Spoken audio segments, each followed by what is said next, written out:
Afternoon, Guam, and good afternoon. Welcome to the Hotspot. This is your afternoon newscast. I'm Jason Salas, and here is what is in today's Data Server.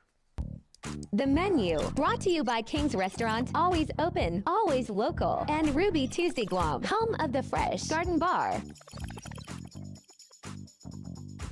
Democrat Party officials vote to close the August 27th primary election. Senator Talina Nelson has filed to run for Guam's congressional delegate, and low numbers of applicants have been noted for war claims. And leading right off the show, nearly a month into the local war claims program, there's been a lower than expected number of approved applications. The Claims Adjudication Committee met last night, and so far, only 52 people have qualified. Nestor Lecanto explains in today's top story. DOA Benefits Manager Leonora Condaso says since April 1st, they've had about 900 total contacts, both online and at the War Claims Center. But the majority represent ineligible claimants who either passed away prior to the December 23, 2016 enactment of the federal program or who already filed federally. We also have a combination of family members who are filing for their decedents or for the deceased victims. The family members are like grandchildren, siblings, nieces and nephews. Unfortunately, under the law that we're operating off for this local program, only spouses, parents, and children can file for members who have passed away. A petition signed by more than 700 potential claimants helped spur the law authorizing $10 million for a local war reparations program. I know that we are starting to see the off-island statements come through, so it's trickling in. I think the word is getting out, at least on the mainland, that the local program has opened up. We're not as busy as we expected from the first round, but they are coming through. And from what I hear too, some of the claimants, they're struggling a little bit on putting down the recollection of what transpired during the war. And while the program doesn't end till April of next year, Gumaban says they're considering another public information campaign. For example, direct mailings to retirement fund recipients. You know, that really only addresses those who retire into the government of Guam. We still have another vast majority that we need to reach out to. So maybe a more active campaign will help reach the mainland victims who can file under this claim. She says they also need to afford more time and patience for the Manamku to get their applications in. For KUAM News, I'm Nestor Lecanto. Now, if you were online last night, you saw that we reported that in a rare move which could have significant election impact, Democrat Party of Guam officials have voted to close their August 27th primary election. Guam Executive Commission Executive Director Maria Pangilinan confirms with KUAM News that a party can unilaterally make that decision if it is indeed in their bylaws. Now, we're waiting on comment from Democrat Party Chairman Tony Babauta and Leon Guerrero Tenorio Campaign Chairman Francis Santos. The Democrat Party likewise issued a statement saying it took action based on a court decision confirming the party may close its primary and that the GEC's Pangilinan said she would abide by it. The statement goes on to say that the vote by the Central Executive Committee to close received, quote, overwhelming support with 30 yeas, 5 nays, and 1 abstained vote. For the time being, Democrat challenger Michael Sinicolas issued a news release of his own, calling it the latest political move by the Lou and Josh team to deny people their freedom to vote for whomever they choose in the primary election, end quote. He also singled out party chairman Tony Babauta for proposing to close the primary at all. Now, Sinicolas' running mate, Sabrina Salas Matinani, said, quoting her again, if the Democrat Party are going to deny people their right to choose regardless of party, we will rally the people with an independent ticket. Now, the story, of course, is ever developing, and Nestor Lecanto will have more on this on primetime this evening at 6. Speaking of political headlines, Senator Talina Nelson is running for Congress. The 3-term Democrat lawmaker filed her candidacy papers at the Guam Election Commission on Tuesday, now joining fellow Democrat and former Speaker Dr. Judy Wanpat and Republican Senator Jim Moylan in the race to replace the aforementioned Congressman Michael Sinicolas, who, of course, as you know, is now running for governor. Guam need an experienced leader. I am a combat veteran. I am a teacher. I am a 3-term senator. We have worked for sustainability. We have worked for our education. We have worked for leveraging our federal resources, fighting for our veterans' rights for the benefits that they've earned in combat, and we've also worked to build our economy. Nelson was first elected to serve in the legislature in 2018 and is the current Democratic majority leader. As mentioned, as you heard there, she's an officer in the Guam Army National Guard and, as she said, a combat vet who served in Afghanistan. The benefits of being currently in the military is I understand the global actions that are currently taking place within our region and outside, and those that affect Guam directly and indirectly. And with that military experience I can bring to the table in the Armed Services Committee, fight for our island, protecting its natural resources, and ensuring that we move forward in a responsible way. Nelson fueled speculation earlier this year when she picked up election packets for both the legislature and Guam's congressional delegates. Senior congregate meals will no longer be delivered or available for pickup this coming Monday. Guam's Manumco, who received a congregate or home-based meal over the last 2 years, must contact their respective adult daycare center or senior citizen center to register to receive their food. You can contact the Case Management Services Program. Their number is 671-647-5355. That's 647-5355 to receive a home-delivered meal. An assessment will be scheduled to determine eligibility for this meal program. Now, we first reported that come May 2nd, the Department of Public Health's Division of Senior Citizens and the Mayor's Council of Guam will reopen the island senior centers after being shut down, of course, a little over 2 years ago to the ongoing global pandemic. I just mentioned public health, of course, and that agency has revised their sanitary permit rules and regulations. Local businesses could face fines of up to $1,000 should they violate them. Daniel Perez explains more in this report. A little heads up for restaurants, bars, and other food establishments. Public health is cracking down on those who aren't keeping up with sanitary and health standards. Violations are going to get more expensive, according to management analyst Francine Salas from the Division of Environmental Health. The penalties were added to the rules and regulations so that violators will be deterred from repeating violations. We're basically covering, I'll say about 10 to 12% of the total health-related establishments that we're supposed to be inspecting. And so that may put that in your mind as what you're seeing in terms of recent closures. It may only be 10% of the potential violators out there. And everybody's still eating at establishments that are still open that haven't been subject to an inspection. Salas detailed what happens when a restaurant is caught in violation of the revised sanitary permits regulations by the Environmental Public Health Officer. If they cite violations, sometimes they can be corrected on the spot, but sometimes not. And so sometimes the violation is large enough to warrant a temporary suspension or revoking of their sanitary permit in which they cannot operate the business. Based on their report, administrative penalties would be determined. And so based on the report, based on the violation found. And then so it isn't until they pass a reinspection that they're able to get their sanitary permit reinstated and they're able to operate again. So reinspection and the payment of the administrative penalties is what would be needed. The new fines went into effect on April 19 and include a wide range of penalties. Some include operating an establishment without a valid sanitary permit. Fines go from $350 to as high as $2,500. Also, knowingly letting a person with a communicable disease work that can potentially spread to the public while that person is employed there. This fine ranges from $500 to $5,000. And importing a consumer commodity that is misbranded, adulterated, or prohibited by law. This fine goes from $500 to $25,000. For the full list of penalties, go to KUAM.com. Also, beginning November 1st of this year, fees for sanitary permits will increase, so those seeking to get a permanent establishment sanitary permit can expect to pay $368 if your restaurant or bar has 1 to 10 employees. With food establishments having 11 or more employees, the fee is the same, plus another $5 should you go beyond 10 employees. Daniel Perez reporting for KUAM News. Please stay tuned. We're going to take a break, but HotSpot continues right here live on KUAM right after this.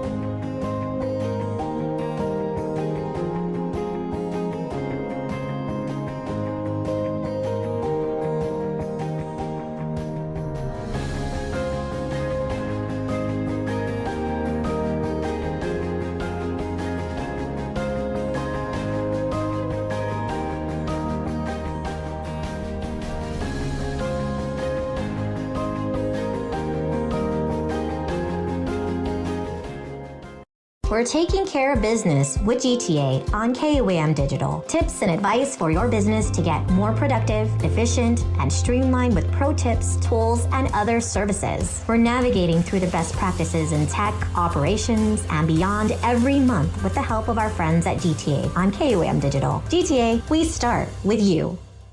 No waiting in line to see your doctor or to pick up your medication. From tips to living a healthier lifestyle, nutrition and fitness, to the latest wellness trends. Stay healthy by checking in for your weekly dose of health news on Health Check every Tuesday on KUAM News Extra. Health Check is presented by Island Cancer Center. Local Music Mashup. For the first 3 Thursdays of every month, sit back, relax, and vibe out as we showcase Guam's local talent through their video submissions. Tune in for Local Music Mashup on KUAM TV8 at 6:30 p.m. and TV11 at 7:30 p.m. Or catch it on KUAM digital platforms. You're not going to want to miss this. Local Music Mashup, sponsored by Burger King. BK Your Way. Get all your beverages delivered from the Bottle Shack on the UnaGo app and website. Whether you're watching the big game, celebrating a milestone, or just want to unwind at home, we got you. Delivering spirits, soft drinks, beer, ice, and more right to your front door. Check out our Instagram page for monthly specials and giveaways. The Bottle Shack on UnaGo. The fast, safe, and responsible way to enjoy life. Must be 21 and older to order. Delivery is limited to certain villages. Visit uno-go.com or download the app today. Drink responsibly.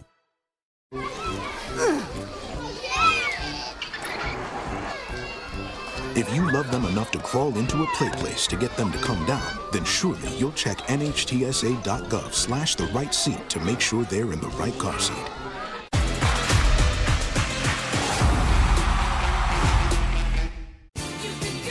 The most tempting part of your week is guaranteed to be Subway and Chili's lunchbox hours. Tune in Mondays, Wednesdays, Thursdays, and Fridays from 11 a.m. to 1 p.m. on Breeze 93.9 FM. Catch the greatest hits of your lifetime from the 70s, 80s, 90s, and the 2000s while you grub on a mouth-watering Subway footlong sandwich or tantalizing flavors you love from Chili's. Your lunchbox hours brought to you by Subway and Chili's. True crime has changed the world. We need to change too. The line is blurred. I move for a mistrial. But the jury will see the exact same thing I see. The truth. Let's roll the dice. Let us know what's up on our KUAM News WhatsApp tip line at 671-727-0094. Share information about what's happening in your town, on Guam or the CNMI, and what you want us to know. Reach us on WhatsApp at 671-727-0094. The hotspot continues. We are here in Harmon. You are out there all over the world. We're on YouTube, we're on Facebook, and we're on KUAM TV 8 Live. Joining me now are UOG Managing Director of UOG Press, Victoria Lola Leon Guerrero, and Via Defant, the Marketing Communications Coordinator, who are here to bring us up to speed on what's the latest happening with UOG Press. Ladies, half a day. Half a day. Via, welcome to the set. Thank you. Yes, my first time. Yeah, I'm excited. And Vicky, welcome back. It's been forever since I've been able to have the pleasure of interviewing you. I know, and in person. I know, so good to see you. You too. And really, really glad I have you guys here because we're dealing with a critical issue that affects our island community and everything, and you guys are actually undertaking this and giving youth the chance to raise their voice and hopefully really drive down the suicide problem we have on Guam. Yeah, so UOG Press launched the Your Art Matters program after a publication we put out at the end of last year called Dry Nights. It's this beautiful poetry collection by author Pep Borja. And some of the pieces, talk about suicide, and one of a really powerful piece in the collection is called Billy, and it's about a friend he knew who had died from suicide. And so we thought, gosh, how incredible would it be to create more outlets for young people to express themselves, and we really see that art in all its forms is really an opportunity for people who may be struggling to have an outlet, right? But then it also gives others hope, right? And it gives others something to see and be inspired by. So sure, the product of your own expression may actually affects somebody in a profound way, someone you'd never meet otherwise. Exactly. So yeah, so Via's actually been working on some workshops. Okay, so please tell me all about those. So we partnered with Guam Focus on Life, and they were very generous in helping us provide resources for anyone interested in being part of these writing workshops. We had a film workshop. We also had a collage workshop with one of our artists, Constance Sartor. So we just got to work with all these amazing local artists and connect them with, you know, young people who are interested in expressing themselves through their own medium. And it was an honor to provide these opportunities. Okay, 2 key words there I'd like you to kind of clarify for us, Via. Young people? Yes. What age range are we talking about? And then when you say medium? Sure. So because art is so broad and there's so much talent on Guam. So I'm glad that you brought that up because it's targeted, the contest itself is targeted towards youths ages 15 to 24.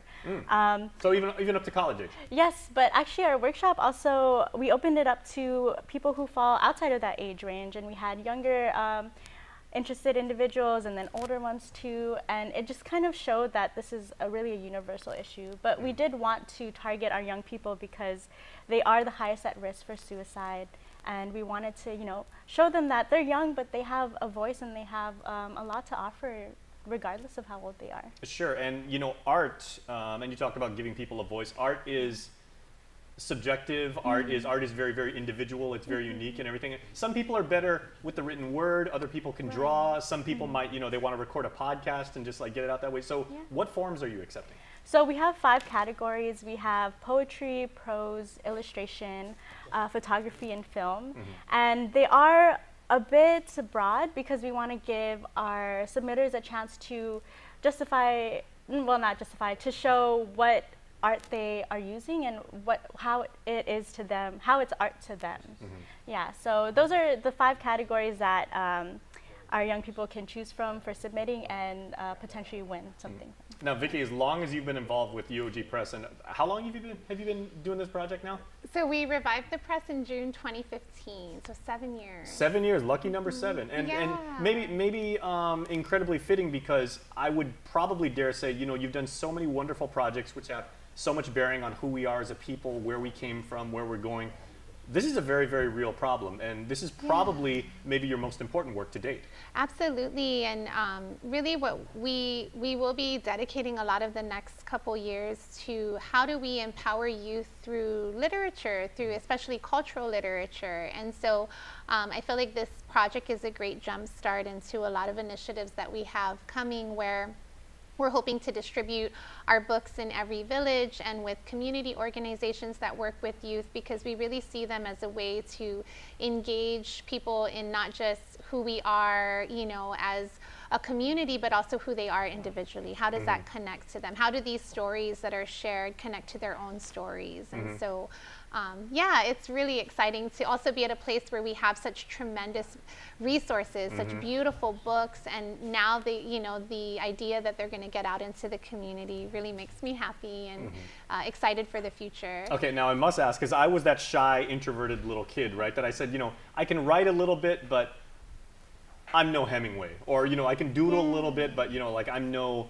Walt Disney, I'm no Charles Schultz, you know, like anything like that. To kind of get those kids, give them the confidence they need and stress the importance of this project and everything like that, what would you say to them, like right now, if they're watching or their teachers, and just say, this is important that you get involved in this because this affects each and every one of us? Yeah, so exactly what the program's called, Your Art Matters, right? This idea that everybody has a unique voice, and that is what makes them important. And this is an opportunity to use your voice in a creative way to, you know, educate our community or inform our community about something that's really affecting us, but also, like I said, inspire others to live another day and create something new. And so yeah, the Your Art Matters contest actually ends May 1st. So we're calling, as Via said, on youth ages 15 through 24. to submit, like she said, any writing, either poetry or prose, photography, illustration, or video. And you know, the prize is $100 for the winner, but also we were going to be offering opportunities to intern at the press, to work on, we are going to be working on a documentary about suicide that's inspired by a short film we did called Dry Nights, inspired by the film. And so, you know, we would like to be able to feature this artwork in the documentary. And then Via's been partnering with Focus on Life, so maybe she can say a little bit about their art show. Yeah, they have, they're going to be having an art exhibit. Oh, I'm sorry, Guam Behavioral Health and Wellness is having a fair on May 14th. And they kindly offered us a space on the second floor of a Gagnon Shopping Center for all our submitters to showcase their artwork and hopefully have a reading also of those who have a written piece. And it'll be just such an awesome time. And I like, and I appreciate, Vicky, how you brought up, you know, I mean, there is a monetary benefit for those, and there are internship benefits, so you could actually take the gift that you have and the voice that you have either been honing for years or maybe just discovered, and go on to bigger and better things. But the impact you make on our community, and especially for those who are suffering, you know, a very silent, very personal, seemingly very bleak pain, the impact is immeasurable. It is, absolutely. And I think, you know, really understanding that these issues that our community is struggling with, whether it be, you know, our high suicide rates, our high rates of sexual violence and domestic abuse, and our high rates of, you know, alcoholism and drug use, all of these are issues that we will only solve if we do that together, that we recognize that all of these indicate our people are hurting and they're suffering, and we need to be able to create spaces for people to engage with each other more deeply, more honestly. And we see that literature and art can be a beginning of that, right? But like I said, how do we take these pieces of literature and artwork and allow them to then open up bigger conversations, right? So I mean, my hope is that, you know, someone will go to this art show and see an art piece and have a conversation with a loved one about what it meant to them, and kind of be able to engage on a level where they don't feel so alone, or they can start to talk about these issues, because I think a lot of these issues are shrouded in silence. And so, you know, that's kind of one of the most exciting things about being a publisher, is really knowing that we're creating spaces for people to share where they never were able to before. And you guys are actually giving young people the direct ability to put into practice an application of Inafa Maulik, you know, taking care of your neighbors. Because I mean, yeah, you know, we're hospitable to tourists and we love doing that. That's who we are. And, you know, if somebody has a fiesta, you know, you bring food over there. But it's taking care of people when they're also suffering and when they're sick and when they're hurting too, and we lift them up. Absolutely. And so if people wanted to see the film Dry Nights, or purchase the book that inspired this project, it's available on our website, uogpress.com. The film is like a $5 rental. It's really gorgeous, and the book itself, I think it's really empowering to read, you know, a Chamorro Mel's perspective on issues of like love and addiction and regret and, you know, painful topics written about so beautifully. So wonderful. I hope that people will check out all of our books. But also, you know, if you wanted to see what inspired this initiative. Okay, well, Via, we've only got 15 seconds, but I'd like to give you the final word since you are our first-time guest. What is there an Instagram account where people can check you out, or like send DMs if they have any questions? Yeah, so any questions can be directed to UOG Press on Instagram and on Facebook. It's a quick Google search. We're easy to find. So any information or questions you may have to share can be sent through our DMs there. All right, using the wonderful power of art to help and heal people. Thank you very much, ladies. Vicky Lola Leonguro, and Via, thank you so much. Thank you so much. All right, stay tuned because HotSpot continues after this. Get up-to-the-minute news, plus access to alerts, streaming radio, promotions, and more on your mobile device by downloading the KUAM News mobile app, available at the App Store now. The relationship between Guam and Manila, Philippines is undeniable as we share similar cultural traditions, history, and heritage, with generations of Filipinos calling Guam home. KUAM presents a monthly look at the capital city featuring in-depth and engaging interviews on everything from medical tourism to new business and government leaders. Veteran newscaster Nestor Lecanto delivers Beyond Our Borders. This special program is brought to you by KFC and the Medical City, where patients are partners. Ekangok ega zan edza kifinut samoro giasuntun samoro kada dia gi KUAM News. Gatsa gi idaling na programa gi alas 8 gi egaan gi esla tomorrow streaming radio pedi KUAM News YouTube na channel para linabian fasilidad mizu. Malata fanita para mas informasyon matres sa diligencia isang presyosa na kulturata entry sesultan na setbi kada dia ilengguahin natibo ni Itsamoro. Iasunto gi finut samoro sa ni na fafatu zan pinalinunudzi ni familian mizu gi First Hawaiian Bank. Local Music Mashup. For the first 3 Thursdays of every month, sit back, relax, and vibe out as we showcase Guam's local talent through their video submissions. Tune in for Local Music Mashup on KUAM TV 8 at 6:30 p.m. and TV 11 at 7:30 p.m. Or catch it on KUAM digital platforms. You're not gonna want to miss this. Local Music Mashup, sponsored by Burger King. BK Your Way.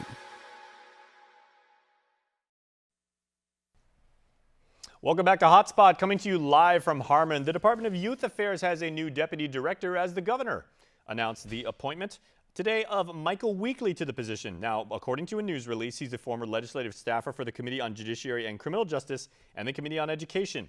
He does succeed Crisinda Uggan, who was hired in December as Human Services Administrator of the newly created Division of Children's Welfare at the Department of Public Health. Melanie Brennan is the current Director of DYA. And of course, here at KUAM, we wish to extend our congratulations to Mike Weekly on his appointment. And finally this afternoon, Joanne's Bakery and Refreshments in Jigo is the latest food establishment to be shut down due to pest infestation issues. According to the latest Division of Environmental Health Sanitation inspection report, a complaint was filed against the bakery by a customer. The bakery was then inspected on April 15th, and the inspection report detailed, quote, presence of insects, rodents, and/or animals observed. The report further stated that the food contact surfaces were not cleaned or sanitized. Now, due to these findings, Joanne's Bakery was shut down and its sanitary permit was suspended.